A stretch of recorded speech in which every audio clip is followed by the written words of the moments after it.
성북동 33번지. 높이 5m의 붉은 벽돌 담장 위로 늦가을 비가 쇠구슬처럼 쏟아져 내렸다. 오후 2시에 태양마저 집어삼킨 먹구름 아래 검은색 세단이 젖은 아스팔트 위를 미끄러지듯 멈춰 섰다. 차문이 열리자 축축하게 젖은 흙냄새와 부유한 동네 특유의 잘 관리된 향나무 향기, 그리고 그 밑바닥에 깔린 오래된 동전에서 나는 비릿한 쇠냄새가 콧속을 파고들었다. 명자는 입안에 고인 쓴 침을 삼켰다. 긴장할 때마다 느껴지는 익숙한 금속성의 맛이었다. 트렌치코트 깃을 세운 명자가 차에서 내렸다. 그녀의 시선은 웅장한 철문이 아니라 빗물바지를 타고 흐르는 검은 물줄기와 담벼락, 이음새에 낀 이끼를 향했다. 관리의 부재. 거대한 시스템이 멈춘 지 오래된 집이었다. 뒤따라 내린 순덕, 정자, 말순이 말없이 우산을 펴들었다. 7순이 넘은 노인들의 동작이라기엔 기이할 정도로 절도 있었다. 빗방울이 우산 위를 때리는 타닥타닥 소리가 작전 개시를 알리는 모르스 부호처럼 건조하게 울렸다. 철문이 열리고 김 회장이 모습을 드러냈다. 관리인도 가사 도우미도 없었다. 대한민국 재계 서열 20위, 호랑이처럼 포효하던 기업 총수의 위험은 증발해 있었다. 며칠 새 급격히 빠진 살 때문에 최고급 맞춤 정장은 허수아비 옷처럼 펄럭였고 동공은 풀려 있었다. 명자의 코끝에 졸피뎀 수면 유도제 특유의 쓴 냄새와 묵은 알코올 향이 훅 끼쳐왔다. 오셨습니까? 김 회장의 손이 미세하게 떨렸다. 진전 선망딜리리엄 트레먼지의 전조였다. 명자는 위로의 말을 건네는 대신 묵직한 눈빛으로 목례만 했다. 같은 시대를 치열하게 살아온 노인으로서 느끼는 씁쓸한 연민. 하지만 지금 그에게 필요한 건 값싼 동정이 아니라 환부를 도려낼 메스였다. 명자는 앞장서서 계단을 올랐다. 2층 복도 끝, 굳게 닫힌 방문. 손녀 지수의 방이었다. 명자가 문고리를 잡았다. 금속의 차가운 냉기가 손바닥을 찔렀다. 문이 열리는 순간 명자의 콧구멍이 미세하게 벌어졌다. 40년 수간호사 경력이 본능적으로 경고음을 울렸다. 아무런 냄새가 나지 않았다. 20대 여성이 사는 방이라면 응당 배어 있어야 할 파운데이션 향 섬유, 유연제 냄새 혹은 오래된 종이 냄새가 완벽하게 거세되어 있었다. 대신 코를 찌르는 것은 공기 중에 희미하게 남은 차염 소산 나트륨 락스의 냄새였다. 이건 청소가 아니다. 멸균 스테릴러제이션이다. 명자가 방 안으로 들어섰다. 하얀색. 침대 시트, 커튼, 벽지, 가구까지 모든 것이 눈이 시릴 정도로 하였다. 방이라기보다는 정신병동의 독방 혹은 시신을 안치하기 전에 영안실 같았다. 책상 위에는 노트북도 거울도 빛도 없었다. 지수는 떠나기 전 자신의 존재를 증명하는 모든 물건을 화학약품으로 닦아내고 폐기 처분했다. 스스로를 세상에서 지워버리겠다는 강력한 자기 파괴의 의지가 공간 전체를 짓누르고 있었다. 먼지 한 톨 없어. 강박증이야. 순덕이 창가로 다가가 창틀을 검지로 훑으며 중얼거렸다. 외부 침입의 흔적은 전무했다. 창문은 안에서 잠겨 있었다. 정자가 붙박이장을 열었다. 최고급 가죽 냄새가 훅 끼쳐왔다. 샤넬, 에르메스, 구찌. 수천만 원을 호가하는 명품 가방과 구두들은 먼지 하나 묻지 않은 채 열병식 하듯 정렬되어 있었다. 하지만 그 화려함이 오히려 기괴했다. 껍데기는 다 두고 갔네. 진짜 배기만 챙겼어. 정자가 텅 빈 옷걸이 하나를 턱짓으로 가리켰다. 가장 낡고 편안한 트레이닝복, 경량 패딩, 그리고 신발장 구석에 처박혀 있었을 낡은 등산화 한 켤레가 사라져 있었다. 산으로 갔어. 남들 눈 의식할 필요 없는 곳. 오직 걷기만 해야 하는 곳. 명자가 빈 책상 서랍을 열었다 닫았다. 텅 빈 공간이 공명음을 냈다. 완벽한 증발. 하지만 명자는 알고 있었다. 현대 사회에서 인간은 육체는 숨길 수 있어도 디지털 그림자는 지울 수 없다. 명자의 시선이 천장 구석에서 붉게 깜빡이는 WI-파이 라우터 공유기에 꽂혔다. 말순아. 명자의 부름에 말순이 식탁 의자를 끙끙거리며 끌고 왔다. 그녀는 의자 위에 위태롭게 올라서서 천장에 달린 공유기 포트에 랜선을 꽂았다. 칠순 노인의 떨리는 다리와 달리 노트북 위를 달리는 손가락은 피아니스트처럼 정교했다. 요즘 애들은 기기를 부수면 기록이 사라지는 줄 알지. 멍청하긴. 모든 데이터는 이 관문을 통과하는데. 말순의 뿔테 안경 너머로 모니터의 푸른 빛이 반사되었다. 타닥 타닥 탁. 빗소리에 섞여 건조한 타건음이 울려 퍼졌다. 말순은 지수의 기기를 찾는 게 아니었다. 라우터에 남아있는 DNS 쿼리 로그를 역추적하고 있었다. 찾았다. 3분 뒤 말순이 의자에서 내려와 숨을 고르며 화면을 돌렸다. 복잡한 코드들 사이에 붉은색 경고 문구가 떠 있었다. 지수는 똑똑해. 기록을 안 남기려고 토르토 브라우저를 썼어. IP 우회까지 완벽해. 하지만 접속하는 순간 DNS 누수 DNS 리크가 발생했어. 암호화된 터널 밖으로 빵 부스러기를 흘린 셈이지. 화면에는 기이하게 뒤틀린 나무 뿌리가 메비우스의 띠처럼 얽혀있는 로고가 떠 있었다. 그리고 그 아래 암호처럼 적힌 텍스트. 더 생크추에리 포러스트 어브 트루스 진실의 숲 당신의 고통을 반납하십시오. 우리는 당신의 영혼만 받습니다. 스크롤을 내리자 일반 지도 앱에는 나오지 않는 좌표가 나타났다. 접선지 강원도 인제군 원통 터미널 셔틀 탑승 코드 9091. 명자가 자신의 스마트폰 지도 앱을 켰다. 해당 좌표는 로드뷰조차 끊긴 등고선만 빽빽한 강원도 깊은 산속의 맹지였다. 그곳은 단순한 숲이 아니었다. 현실의 법과 상식이 통하지 않는 그들만의 성역. 그 숲속에서 누군가가 지수의 영혼을 포맷하고 새로운 운영체제를 깔고 있었다. 회장님. 명자가 뒤에서 몸을 떨고 있는 김 회장을 돌아보았다. 그는 이미 약기운에 취해 벽에 기대어 주저앉아 있었다. 손여부는 납치된 겁니다. 물리적인 힘이 아니라 언어와 절망에 의해서요. 저희가 데려오겠습니다. 김 회장이 흐리멍덩한 눈으로 명자를 올려다보며 떨리는 손으로 바짓단을 잡으려 했다. 제발. 제 전 재산을 다 드려도. 비용 청구는 나중에 하죠. 일단 애부터 살려놓고. 명자는 정중하지만 단호하게 거절하고 몸을 돌렸다. 그녀의 베이지색 트렌치코트 자락이 펄럭였다. 말은 필요 없었다. 구해오겠다는 의지는 이미 등산화 끈을 꽉 조이는 순덕의 주먹에 선글라스를 머리 위로 올려 쓰는 정자의 손끝에 노트북을 덮고 배낭을 매는 말순의 어깨에 서려 있었다. 창밖의 빗줄기가 더욱 거세지고 있었다.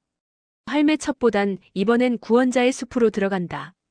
강원도 인제군 원통 공용버스 터미널. 오후 4시 30분. 첩첩산중의 해는 이미 험준한 능선 너머로 기울어 하늘은 멍든 것처럼 검푸르게 변해가고 있었다. 비는 그쳤지만 아스팔트 바닥에서는 물 비린내와 디젤 매연이 섞인 역한 냄새가 피어올랐다. 터미널 앞은 휴가를 복귀하는 군인들과 면회온 가족들로 북적였다. 앳된 군인들의 웃음소리, 어머니들의 걱정 섞인 당부, 자욱한 담배 연기. 그 활기차고 소란스러운 삶의 현장 한 구석에 등산복 차림의 노인 넷은 마치 다른 차원에서 온 이방인처럼 고립되어 있었다. 때압실 구석 벤치. 명자는 자판기에서 뽑은 종이컵 커피를 입에 댔다. 설탕과 프림이 과하게 들어간 믹스커피의 인공적인 단맛이 혀를 감쌌지만 목구멍으로 넘어가는 느낌은 모래알처럼 까끌까끌했다. 긴장으로 인해 침샘이 말라버린 탓에 입안에서는 계속해서 쓴 쇠맛이 났다. 순덕이 등산화 끈을 다시 한번 꽉 조였다. 그녀의 낡은 배낭 안에는 코펠 대신 묵직한 3단봉과 케이블 타이 뭉치가 들어있었다. 정자는 선글라스를 끼고 립스틱을 덧발랐다. 그녀의 명품 등산 조끼 안주머니에는 수천만 원짜리 수표 다발이 미끼로 준비되어 있었다. 말수는 귓속의 보청기를 만지작거렸다.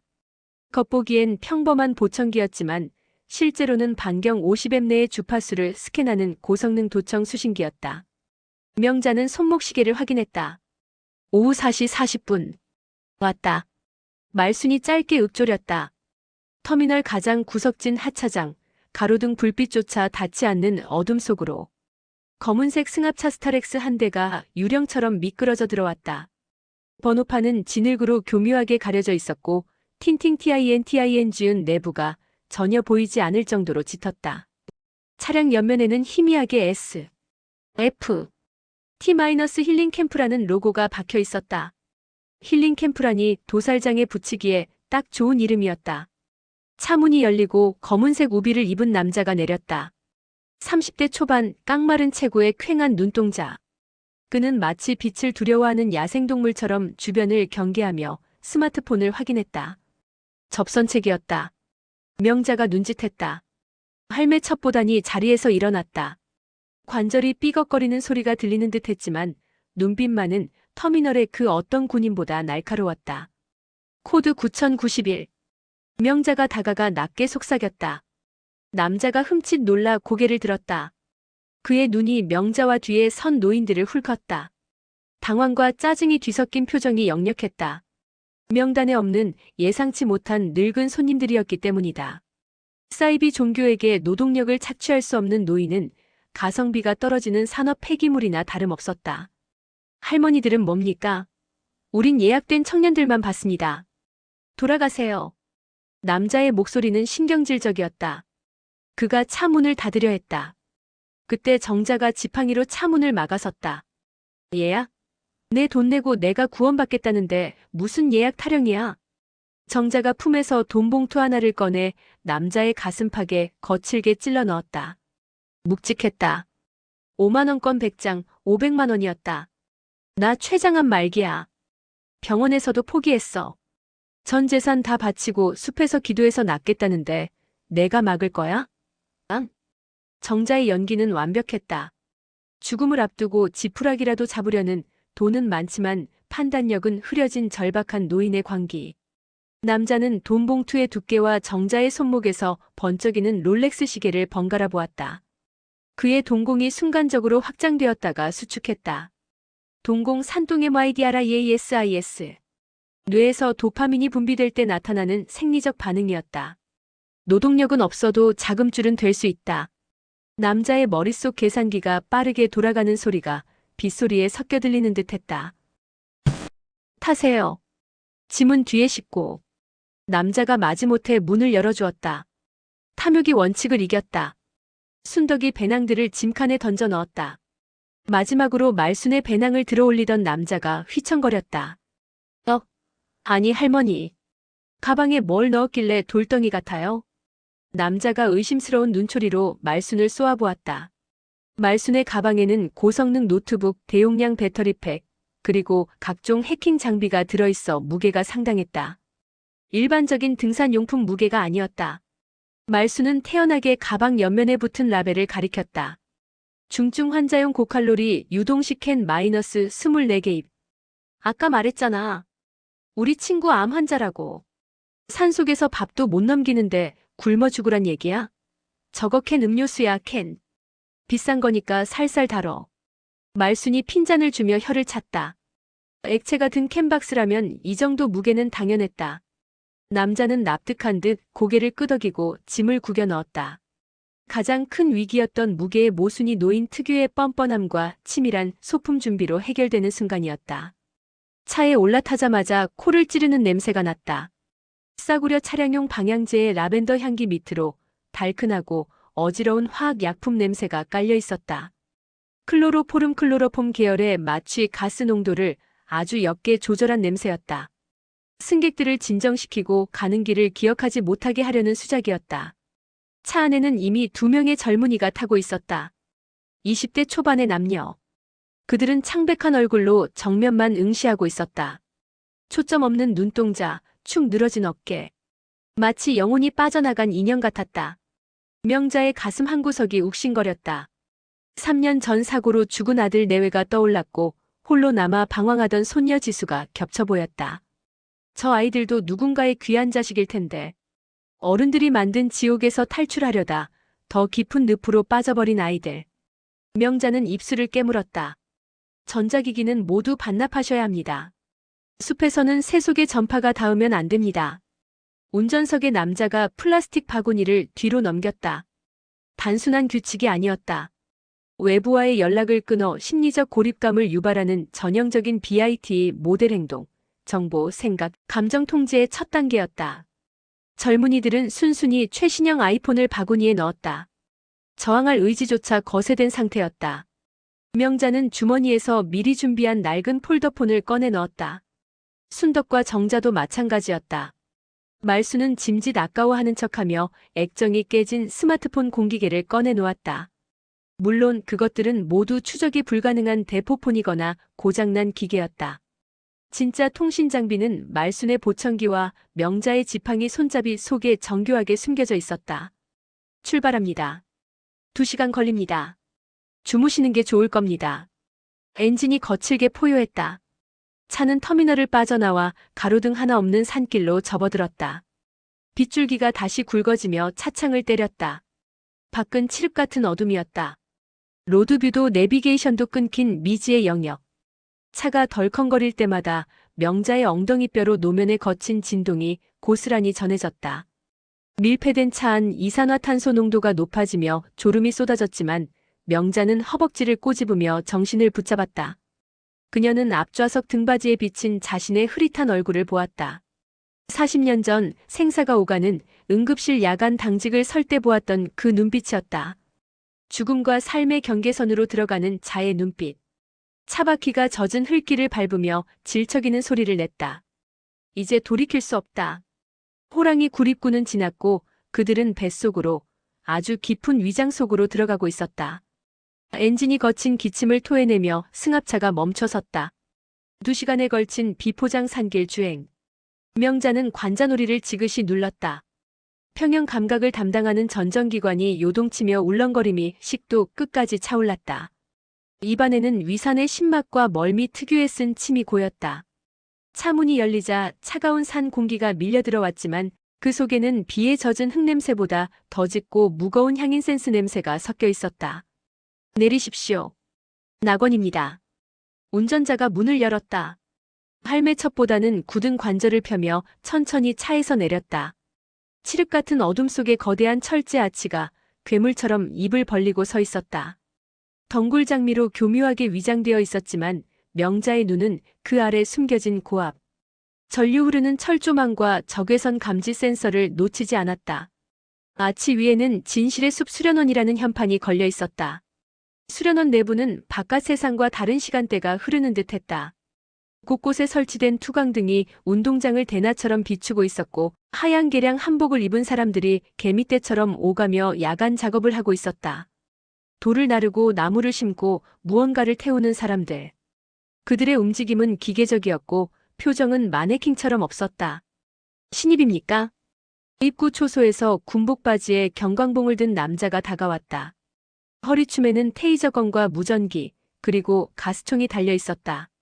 종교시설이라기보다는 사설 감옥이나 수용소에 가까운 경비 태세였다.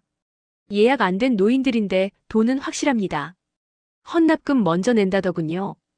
운전자가 정자에게 받은 돈 봉투를 흔들어 보였다. 경비원은 돈을 보더니 혀를 찼다. 돈이고 뭐고 검색부터 해. 늙은이들이라고 봐주지 말고. 지난번에 기자놈 하나 섞여 들어와서 난리 났었잖아. 경비원들이 거칠게 배낭을 낚아챘다. 순덕이 움찔하며 주먹을 쥐었지만 명자가 눈짓으로 제지했다. 경비원 하나가 말순의 유동식 해킹 장비 박스에 커터칼을 들이댔다. 테이프를 뜯으려는 찰나였다. 아, 정자가 갑자기 가슴을 부여잡고 바닥으로 쓰러졌다. 백가죽이 뒤틀리는 듯한 비명을 지르며 입에 미리 물고 있던 발포 비타민 거품을 물었다. 사모님, 약, 진통제. 명자가 다급하게 소리치며 정자에게 달려들었다.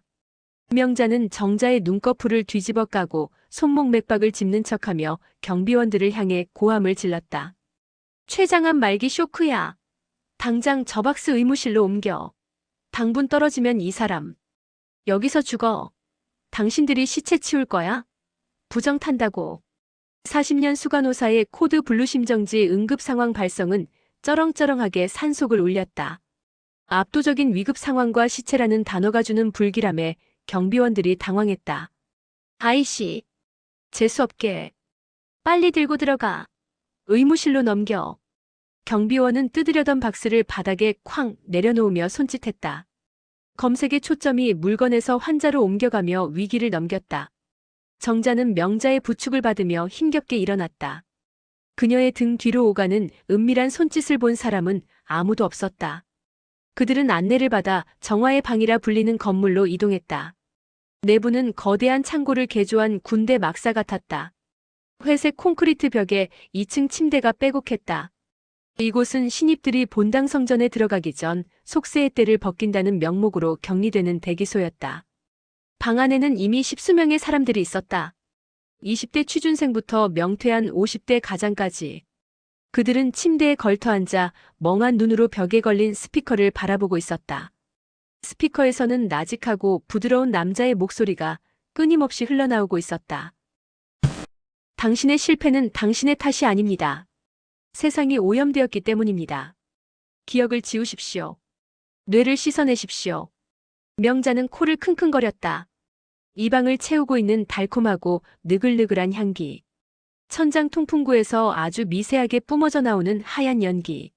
명자는 혀끝이 마비되는 듯한 감각을 느꼈다. 단순한 아로마가 아니었다.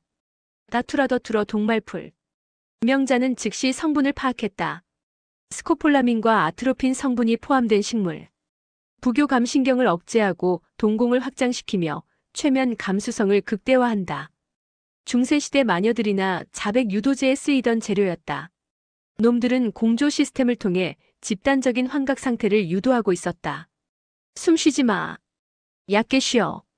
명자가 일행에게 속삭이며 소매 끝으로 코를 가렸다. 그때 맞은편 침대 1층에서 누군가 벌떡 일어났다. 20대 초반의 여자였다. 눈밑이 퀭하고 손톱을 물어뜯은 흔적이 역력했다. 그녀는 허공을 향해 팔을 뻗으며 중얼거렸다. 나무. 제 몸에서 나무가 자라요. 가지가 뻗어나가요. 여자가 발작하듯 웃음을 터뜨렸다. 그러자 주변 사람들은 놀라기는커녕 부러운 눈빛으로 그녀를 쳐다봤다. 축복받았어. 벌써 뿌리가 내리다니. 광기였다. 공유정 신병 FOLI 2. 집단적인 창난이 이 공간을 지배하고 있었다. 이것은 종교가 아니라 거대한 정신 실험실이었다. 순덕이 명자의 옆구리를 쿡 찔렀다. 언니 저기. 순덕의 시선이 닿은 곳. 정화의 방 벽면에 붙은 낡은 화이트보드였다. 금일 입소자 명단과 노동구역 배정표가 붙어 있었다. 명자는 돋보기 안경을 쓰고 명단을 빠르게 훑어 내려갔다.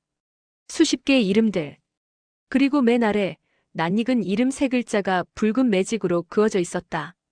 김지수 마이너스 특별관리구역 더 보이드 이동 완료 접견 금지. 특별관리구역. 명자의 심박수가 빨라졌다. 단순한 신도가 아니었다. 지수는 놈들에게 특별한 존재 혹은 중요한 샘플로 분류되어 있었다. 그때 철문이 열리고 하얀 가운을 입은 관리자가 들어왔다. 청진기를 목에 걸고 있었지만 소독약 냄새 대신 싸구려 스킨 냄새가 났다. 의사가 아니었다. 신입 노인분들. 입소 신체 검사하겠습니다.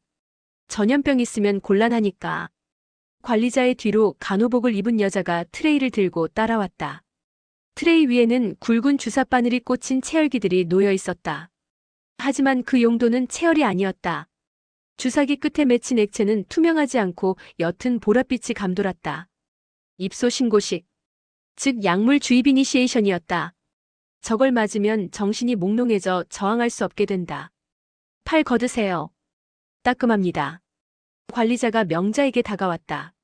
명자는 지팡이 손잡이를 꽉 쥐었다. 여기서 저걸 맞으면 끝이다. 판단을 내려야 했다. 무력한 환자가 될 것인가 아니면 이 돌파리의 가면을 벗길 것인가. 명자가 천천히 아주 천천히 자신의 트렌치코트 소매를 걷어올렸다. 그녀의 팔뚝에 새겨진 수많은 주사바늘 자국과 혈관들이 드러났다. 40년간 남의 피를 뽑고 약을 넣으며 살아온 베테랑의 팔이었다.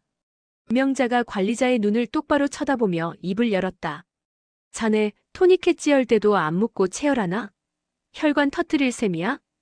혈관도 못 찾는 주제에 주사를 놔. 이건 의료법 위반 이전의 살인 미수야. 명자의 서슬 퍼런 일갈이 좁은 대기실의 공기를 갈랐다. 40년 동안 수만 번의 주사바늘을 꽂아본 수간호사의 기세였다. 가짜 의사인 관리자가 멈칫하며 주사기를 쥔 손을 떨었다. 명자는 그 틈을 놓치지 않고 관리자의 손목을 낚아채 비틀어 주사바늘의 사면이 하늘을 향하게 돌려세웠다. 실린더 안에 공기방울도 안 뺐군. 정맥에 공기 색전증 일으켜서 노인네들 잡을 셈인가. 심장마비로 죽으면 내가 책임질 거야? 전문 용어가 섞인 호통의 관리자의 동공이 흔들렸다. 그는 의료 지식이 전무한 사기꾼이었다. 명자의 지적은 그에게 반박할 수 없는 공포로 다가왔다. 주변 신도들의 시선이 관리자에게 쏠렸다. 절대적이었던 권위에 금이 가는 순간이었다. 우웅. 그때 건물 전체를 뒤흔드는 묵직한 사이렌 소리가 울려 퍼졌다. 공습 경보와도 같은 낮고 음산한 진동음이 바닥을 타고 올라와 발바닥을 간지럽혔다. 집회 시간이다. 전원 본당으로 이동해. 할머니들은 집회 끝나고 의무실로 다시 와. 안 오면 퇴소야. 관리자는 도망치듯 주사기를 트레이에 던져넣고 철문을 열어젖혔다. 명자는 잡고 있던 손목을 거칠게 놓아주었다. 등줄기를 타고 식은땀 한 방울이 흘러내렸다. 벼랑급 전술이 먹혀들었다. 가자. 그 대단한 쇼를 보러. 명자가 눈짓하자 순덕, 정자, 말순이 군중의 흐름에 합류했다. 그들은 거대한 인파에 휩쓸려 본당으로 이동했다. 숲 한가운데 흉물스럽게 솟아있는 거대한 돔 형태의 건물. 입구는 좁았으나 내부는 거대했다.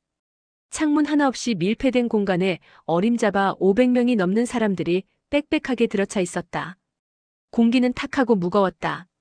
수백 명의 사람이 내뿜는 이산화탄소와 열기, 환기구에서 뿜어져 나오는 미세한 아로마 향, 그리고 수백 개의 밀랍초가 타며 내는 매캐한 그을음 냄새가 뒤섞여 있었다. 숨을 쉴 때마다 폐가 끈적해지는 기분이었다. 조명이 이상해. 주사율을 조작했어. 말순이 콧잔등에 안경을 치켜올리며 천장을 가리켰다. 천장에 달린 거대한 LED 조명들이 아주 미세하게, 육안으로는 감지하기 힘들 정도로 빠르게 깜빡이고 있었다. 효과 플리커 이펙트. 1020Hz 대역의 빛 깜빡임은 뇌의 알파파를 교란하여 몽롱한 최면 상태를 유도한다. 여기에 바닥에서 올라오는 19Hz 대역의 초저주파 INFRASOUND 진동이 겹쳐졌다. 인간의 귀에는 들리지 않지만 안구와 장기를 진동시켜 막연한 공포심과 경외감을 불러일으키는 유령 주파수였다. 이곳은 종교시설이 아니었다. 인간의 생체 리듬을 해킹하여 뇌를 포맷하는 거대한 기계 장치였다. 팟! 단상 위로 강렬한 스포트라이트가 떨어졌다. 하얀 정장을 입은 남자가 등장했다. 교주 신도들이 구원자라 부르는 남자였다. 30대 중반의 수려한 외모에 뱀처럼 매끄러운 피부. 그는 부흥의 목사처럼 소리를 지르지 않았다. 대신 최고급 오디오 시스템을 통해 ASMR처럼 속삭이는 목소리를 냈다.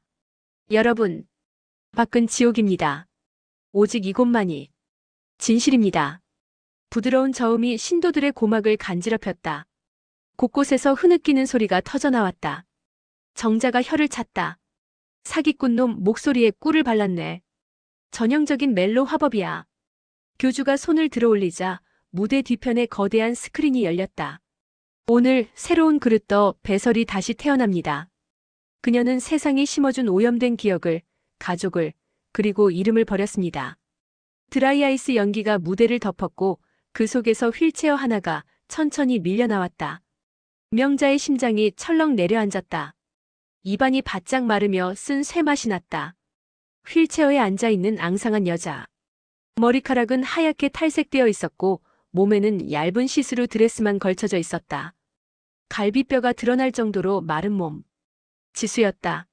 하지만 명자가 알던 생기 넘치던 손녀의 모습은 아니었다. 의학적인 관점에서 지수의 상태는 처참했다. 산동제 MIDRIATICS에 의해 비정상적으로 확장된 동공은 빛을 받아도 수축하지 않는 검은 우주 같았고 입가에는 신경 이완제로 인한 침이 흐르고 있었다. 팔다리에는 종교적 표식이라 칭해지는 자의 흉터와 주사 자국이 얼룩덜룩했다. 일어나라 성녀여. 교주의 속삭임에 지수가 비틀거리며 일어섰다. 그녀의 걸음걸이는 위태로웠다. 손의 기능이 약물로 인해 마비된 운동 실조 에이텍시어 증상이었다. 지수가 떨리는 손으로 마이크를 잡았다. 나는 김지수가 아닙니다. 그녀의 목소리는 건조하고 갈라져 있었다. 자신의 의지가 아닌 앵무새처럼 주입된 말을 기계적으로 뱉어내고 있었다. 나를 낳은 부모는 죄인입니다. 나를 키운 조부모는 악마입니다. 나는 이제 아버지의 것입니다. 군중이 환호성을 질렀다. 할렐루야. 대신 구원. 을 외치는 광기 어린 함성이 돔 천장을 때렸다.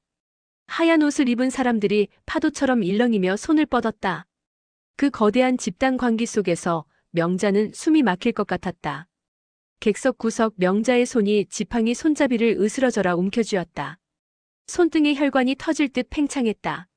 눈앞에서 손녀가 자신을 악마라 부르며 영혼을 강간당하고 있었다. 내가 고치지 못한 아이의 마음을 저런 사기꾼이 난도질해 놓았다. 당장 뛰어올라가 교주의 멱살을 잡고 지수의 뺨을 때려서라도 깨우고 싶었다. 하지만 옆에 있던 순덕이 명자의 손등을 거칠게 눌렀다. 그녀의 투박한 손도 미세하게 떨리고 있었다. 참아야 해. 지금은 아니다. 순덕의 눈빛이 그렇게 말하고 있었다. 지금 움직이면 500명의 광신도에게 밟혀 죽는다.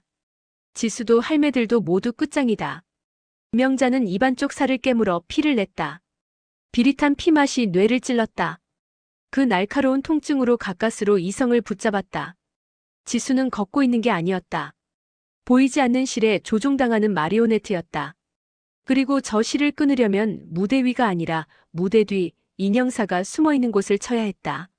명자의 시선이 교주의 화려한 무대 뒤편 어둠 속에 숨겨진 중앙통제실을 향했다. 저곳에 이 가짜 기적을 만드는 기계들이 있을 것이다. 집회의 광기가 정점에 달해 500명의 통곡이 돔 천장을 때릴 무렵 정자가 움직였다. 말은 필요 없었다. 그녀는 입구 관리자의 주머니에 찔러 넣었던 손을 천천히 뺐다. 관리자의 손에는 1억 원짜리 자기 압수표 한 장이 들려 있었다. 0이 8개나 찍힌 종이 조각은 그 어떤 기도문보다 강력한 통행증이었다. 정자가 두 손을 모으고 간절한 눈빛으로 무대 뒤편을 응시하자 관리자는 군말 없이 VIP 통로를 열었다. 탐욕은 가장 견고한 보안 시스템조차 무력화시키는 마스터키였다. 명자와 정자는 일반 신도 출입 금지 구역인 접견실로 들어섰다. 두꺼운 방음문이 닫히자 바깥의 소음이 거짓말처럼 차단되었다. 밖에 삭막한 콘크리트 막사와는 딴판인 별천지였다. 바닥에는 발소리를 삼키는 최고급 페르시아 카펫이 깔려 있었고 공기 중에는 싸구려 향 냄새 대신 비싼 코냑과 쿠바산 시가 냄새, 그리고 욕망 특유의 비릿한 땀 냄새가 은은하게 배어 있었다. 이것이 구원의 실체였다. 가죽 소파에 교주 이도준이 다리를 꼬고 앉아 있었다. 가까이서 본 그는 신이 아니라 중환자였다. 명자의 눈이 MRI 스캐너처럼 교주의 신체를 훑었다. 창백한 피부는 성스러움이 아니라 만성적인 영양 불균형과 햇빛 결핍 탓이었다. 눈 밑에 검푸른 다크서클은 신장 기능 저하를 암시했고 찻잔을 쥐고 있는 가느다란 손가락 끝은 미세하게 떨리고 있었다. 명자는 입안에서 쓴 쇠맛을 느꼈다. 약물 중독자를 마주할 때마다 느껴지는 혀뿌리까지 저릿해지는 본능적인 역겨움이었다. 이도준이 부드러운 미소를 지으며 정자의 손을 잡았다. 명품 가방과 손목시계를 스캔하는 눈동자가 뱀처럼 번들거렸다. 그가 입을 열어 축복의 말을 쏟아내려던 찰나 명자가 지팡이로 바닥을 쿵 찍었다. 이도준의 시선이 명자에게 꽂혔다. 그는 명자의 눈을 뚫어지게 쳐다보며 콜드리딩을 시도했다. 미세한 동공의 움직임과 근육의 떨림을 읽어 상대의 약점을 파고들려는 심산이었다. 하지만 명자의 눈은 심연처럼 고요했다. 40년간 수만 번의 죽음을 지켜보며 단련된 수간호사의 방어기제였다. 명자는 이도준의 코앞까지 다가갔다. 그리고 지팡이 끝으로 이도준의 셔츠기 뒤 붉게 돋아난 반점을 가리켰다. 거미상 혈관종. 명자의 건조한 진단명이 접견실의 정적을 갈랐다. 손떨림, 동공 수축. 무대 공포증 때문에 베타 차단제를 과다 복용하고 있군. 간이 망가지고 있어. 알코올성 강경변 초기야. 본인 몸도 구원 못하면서 누굴 구원해? 이도준의 여유롭던 미소가 석고상처럼 굳어졌다. 자애로움이 사라진 눈에 살기가 돌았다. 그는 더 이상 성직자가 아니었다. 약점을 들킨 마약 중독자였다. 같은 시각, 접견실 옆 통로. 어둠 속에 숨어있던 순덕이 경비원 2명의 뒤로 소리 없이 접근했다.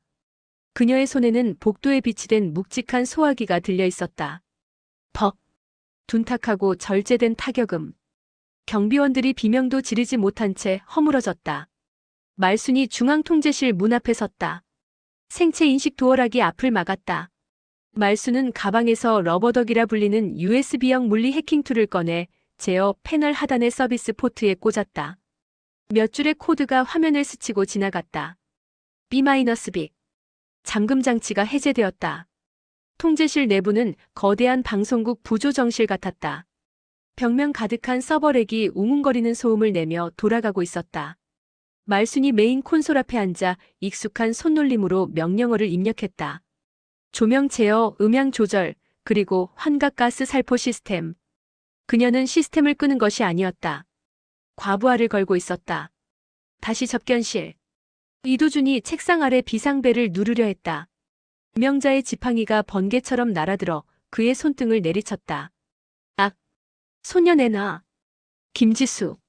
이도준이 으스러진 손을 감싸주며 비릿하게 웃었다. 통증보다 모멸감이 먼저였다. 늦었어. 그녀 뇌는 이미 하얗게 탔다. 자기가 누군지도 모를걸. 이도준이 떨리는 손으로 서랍을 열었다. 그의 손에 들린 것은 권총이 아니었다. 고압 전류가 흐르는 전기 충격기였다. 한국의 사이비 교주가 가질 법한 가장 현실적이고 위협적인 무기. 푸른 스파크가 튀며 공기를 태우는 냄새가 났다. 늙은이가 죽고 싶어서. 팟! 그 순간 방 안의 조명이 미친 듯이 깜빡이기 시작했다. 스피커에서는 고막을 찢는 듯한 고주파음이 터져나왔다.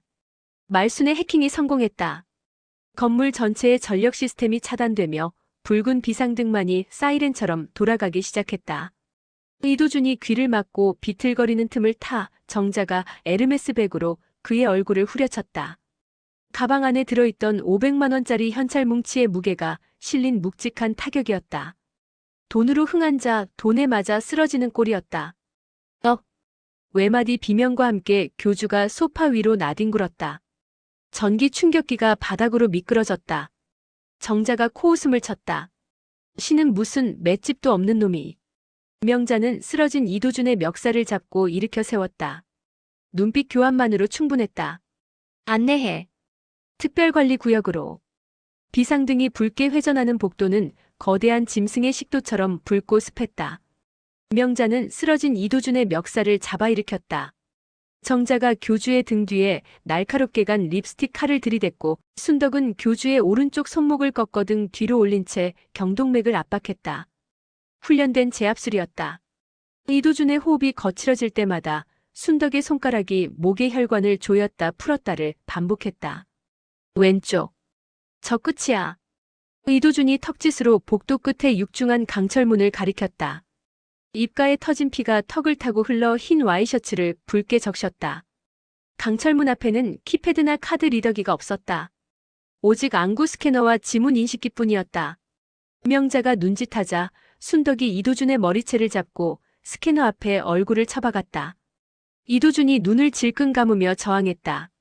명자는 망설임 없이 엄지와 검지로 이도준의 눈꺼풀을 위아래로 찢을 듯이 벌렸다. 안구 건조로 충혈된 눈동자가 강제로 노출되었다. 징! 붉은 레이저가 동공을 훑었다. 동시에 정자가 이도준의 엄지손가락을 지문 인식기에 짓눌렀다. 철컥, 쿵! 유압장치가 작동하며 두꺼운 강철문이 양옆으로 열렸다. 문이 열리자마자 코를 찌르는 것은 지독한 소독약 냄새와 그 밑에 깔린 비릿한 오존 냄새였다. 병원 수술실과 서버실이 기괴하게 섞인 차갑고 인공적인 냄새였다.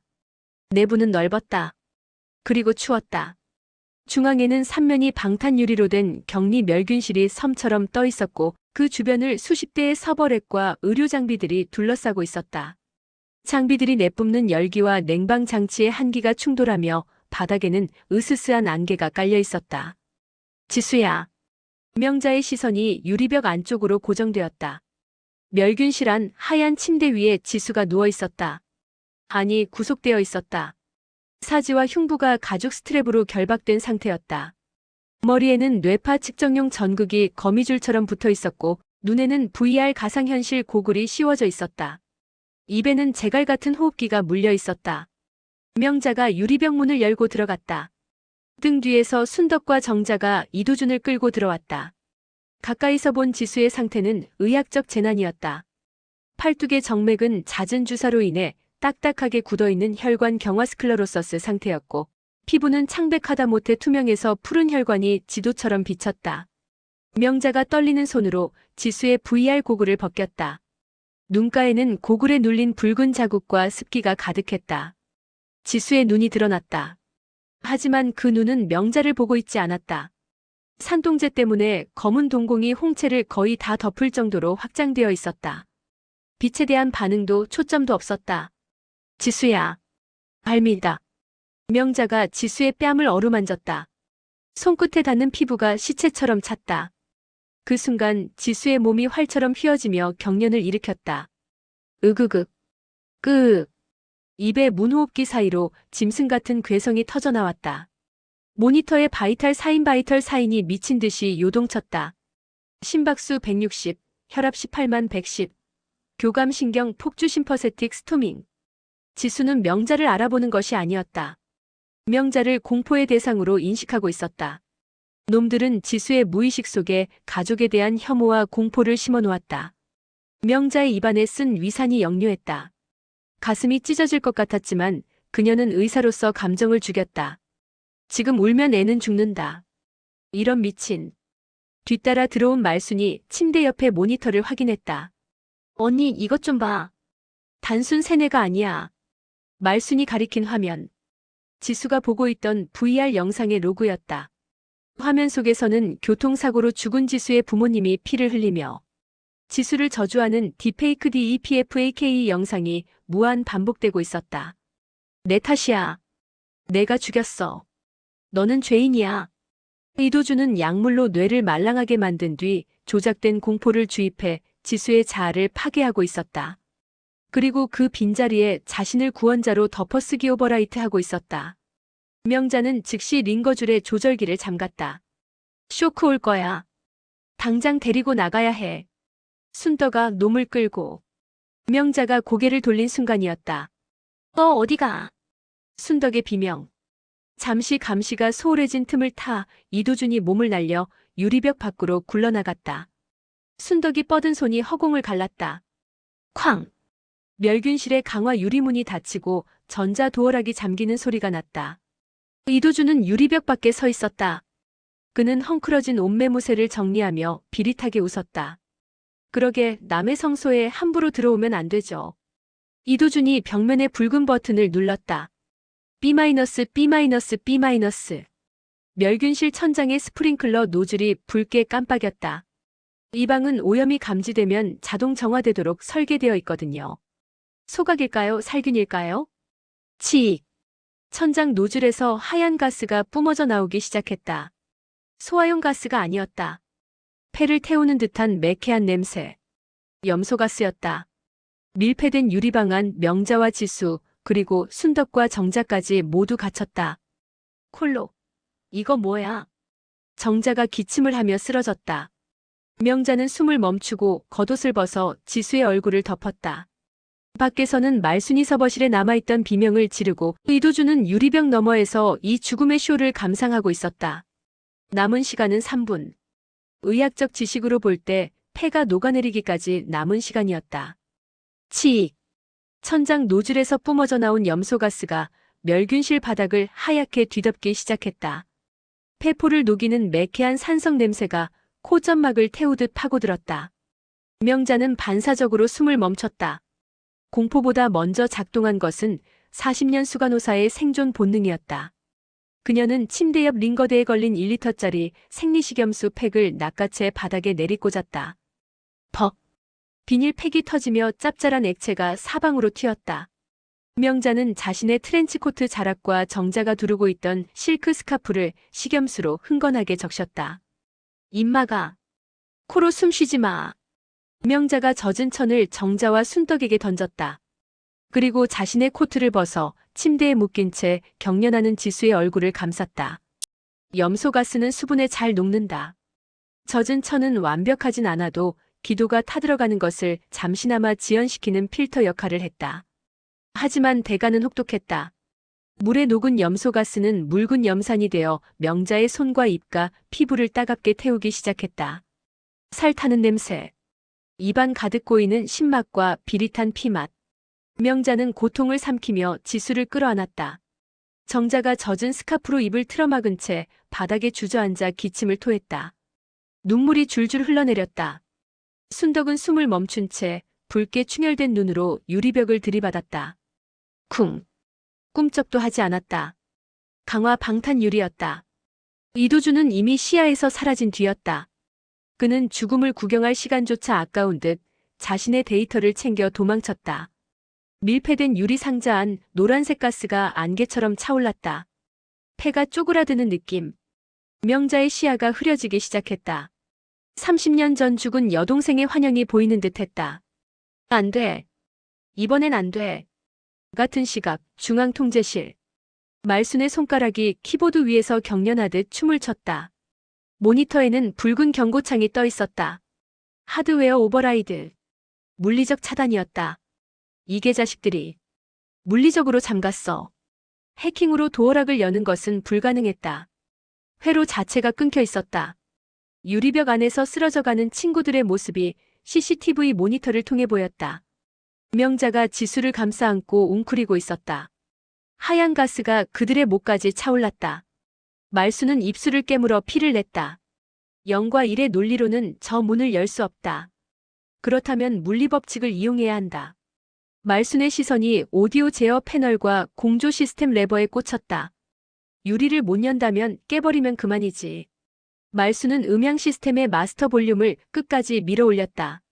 그리고 마이크 입력 주파수를 공명 주파수 대역인 4000Hz로 설정했다. 유리의 고유 진동수를 찾아내 파괴하는 과학적 도박이었다.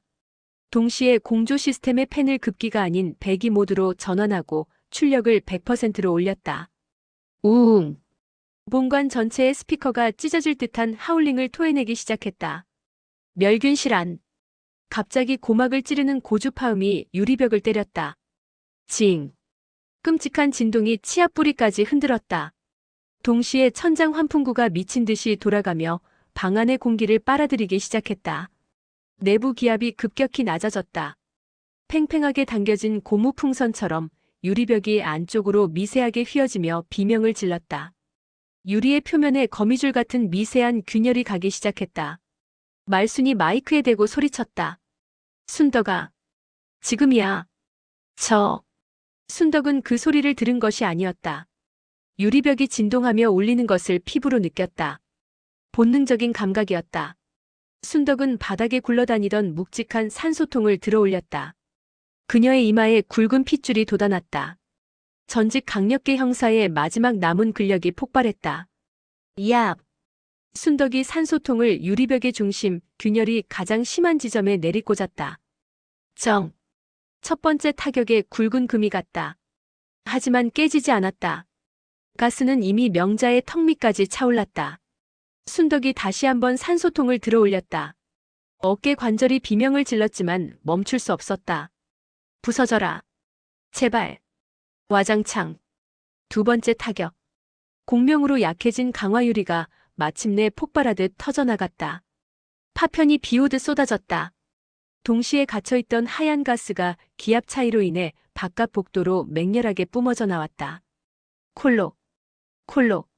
명자는 지수를 안고 깨진 유리 틈으로 기어나왔다. 폐가 찢어질 듯 아팠고 피부는 산성가스에 그을려 붉게 달아올랐다. 하지만 멈출 수 없었다. 순덕이 실신 직전에 정자를 부축해 끌고 나왔다. 복도는 아수라장이었다. 말순이 켠 화재 경보와 고주파음 때문에 신도들이 혼비백산하여 뛰어다니고 있었다. 놈은 어디로 갔어? 명자가 쉰 목소리로 물었다. 목구멍에서 피맛이 났다. 말순이 통제실에서 뛰쳐나와 합류했다. 그녀의 손에는 태블릿 PC가 들려 있었다. 옥상이야. 헬기를 불렀어. 태블릿 화면 속 건물 옥상으로 향하는 이도준의 뒷모습이 보였다. 그는 은색 하드 케이스 하나만 챙긴 채 자신을 따르던 신도들을 버리고 도망치고 있었다. 신의 가면을 벗은 그는 그저 겁먹은 쥐새끼에 불과했다. 명자는 지수의 뺨을 때렸다. 정신 차려. 김지수. 눈 떠. 지수가 퀭한 눈을 떴다. 산소 공급이 재개되자 희미하게 초점이 돌아왔다. 하지만 그녀는 걷지 못했다. 다리에 힘이 풀려 자꾸만 주저앉았다. 엎혀. 명자가 등을 내밀었다. 할머니, 잔말 말고 엎혀. 명자는 지수를 등에 업었다. 칠순의 노구가 20대에 축 늘어진 무게를 받아냈다. 무릎 연골이 비명을 지르고 허리가 끊어질 듯 아팠다. 하지만 명자는 이를 악물고 일어섰다. 40년 전 응급실에서 환자를 업고 뛰던 그때처럼. 순덕아, 길뚫어. 명자의 명령에 순덕이 삼단봉을 쫙 펼쳤다. 정자는 찢어진 스타킹을 벗어 던지고 맨발로 섰다. 감히 우리를 가스실에 가둬? 저 새끼, 뼈도 못 추리게 해주마. 할매 첩보다는 비틀거리지만 멈추지 않고 붉은 비상등이 돌아가는 계단을 향해 달리기 시작했다. 놈이 하늘로 날아오르기 전에 날개를 꺾어야 했다. 옥상은 폭풍우가 몰아치는 거대한 믹서기 속 같았다. 거센 빗줄기가 콘크리트 바닥을 때렸고 머리 위에서는 헬리콥터의 로터가 공기를 찢으며 내려오고 있었다. 귀를 먹게 할 듯한 굉음. 그리고 태풍급의 하강풍이 몰아쳤다. 명자는 지수를 업은 채 난간에 몸을 기대고 버텼다. 입안으로 빗물이 들이닥쳤다. 비릿한 흙맛, 그리고 헬기 엔진에서 뿜어져 나오는 매캐한 항공유 냄새가 섞인 역겨운 맛이었다. 저만치 앞 헬리패드 정중앙에 이도준이 서 있었다.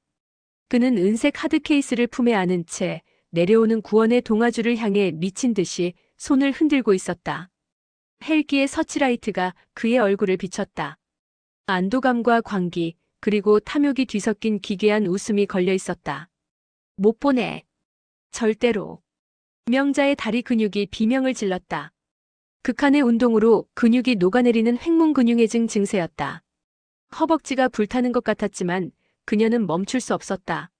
놈을 여기서 놓치면 지수의 영혼은 영원히 미제 사건으로 남는다. 말순아, 헬기 못 뜨게 해. 무슨 수를 써서라도. 명자의 고함이 헬기 소음에 묻혔지만 이니어를 통해 말순에게 전달되었다. 통제실에서 뛰쳐나와 비상계단에 자리를 잡은 말순은 빗물에 젖은 태블릿 PC를 꺼내들었다. 헬기의 통신 시스템을 해킹할 시간은 없었다. 물리적인 방해가 필요했다. 말순의 손가락이 건물 관리 시스템 BMS 앱을 열었다. 그녀의 눈이 옥상 설비 제어 패널을 훑었다.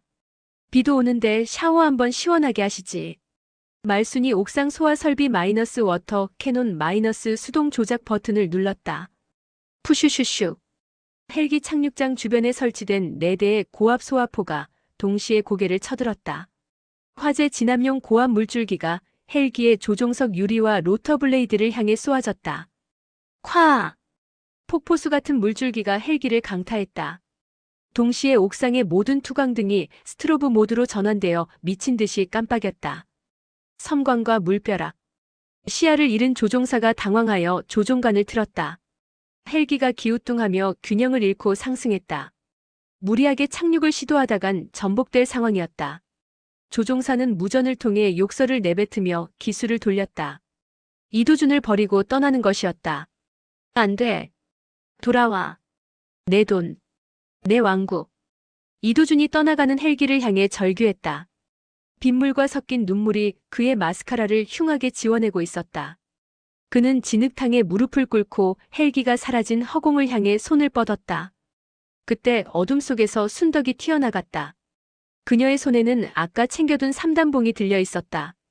이도준이 인기척을 느끼고 품에서 전기 충격기를 꺼내려 했다.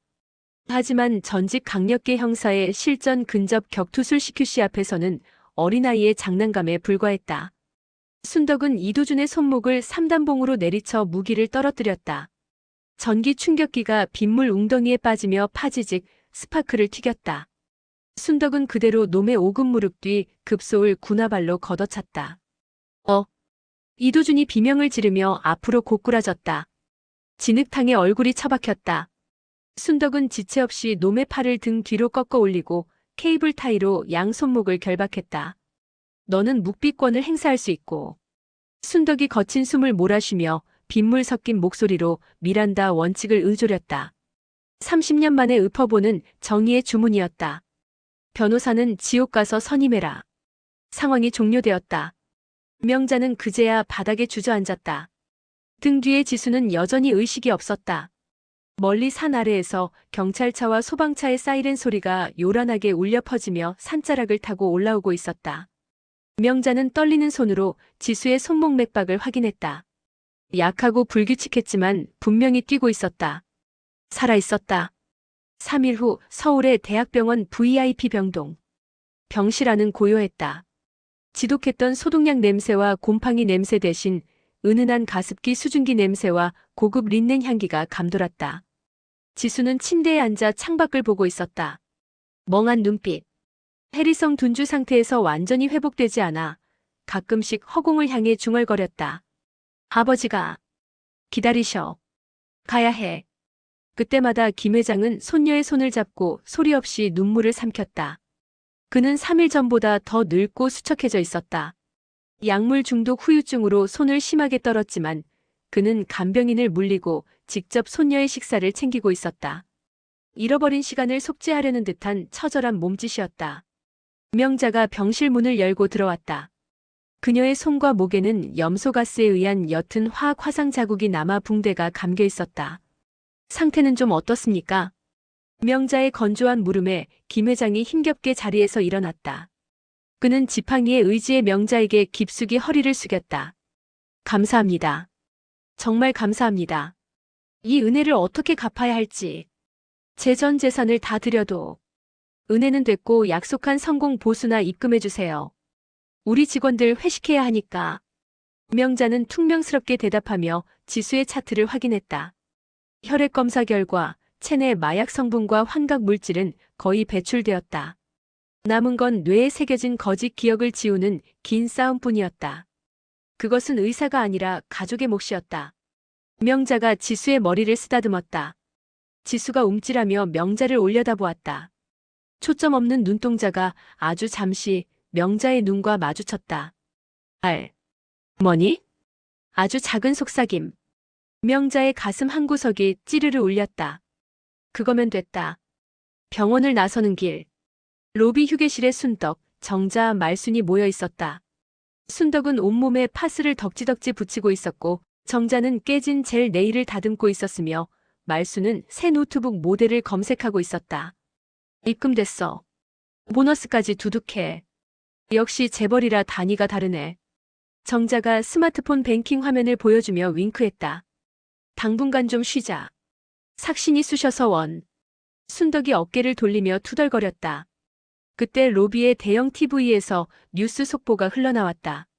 속보 노인들을 울리는 신종 금융 사기 기승. 보이스피싱 조직, 이제는 AI 딥보이스 기술까지 악용. 손주 목소리로 전화해 수천만 원 갈취. 피해액 수천억 원 추정. 화면에는 전 재산을 잃고 망연자실해 길바닥에 주저앉아 우는 노인들의 모습이 비쳤다. 명자의 눈썹이 꿈틀했다. 정자가 네일 파일을 멈췄다. 순덕이 주먹을 쥐었다 폈다 했고 말순이 노트북을 덮었다. 쉬기에는 세상에 독이 너무 많았다.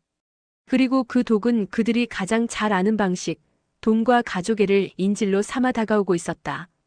정자야. 명자가 불렀다. 내 전공 아니냐? 금융 사기. 정자가 시익 웃었다. 눈가주름이 깊게 패였지만 눈빛만은 현역 시절보다 더 빛났다. 사기꾼이 사기꾼을 잡는 판. 다음 무대는 정해졌다. 오케이. 놈들 지갑, 내가 아주 탈탈 털어주지. 할매 첩보단이 자리에서 일어났다. 병원 자동문이 열리고 늦가을의 서늘한 바람이 그녀들의 코트 자락을 휘날렸다. 그림자가 길게 드리워졌다.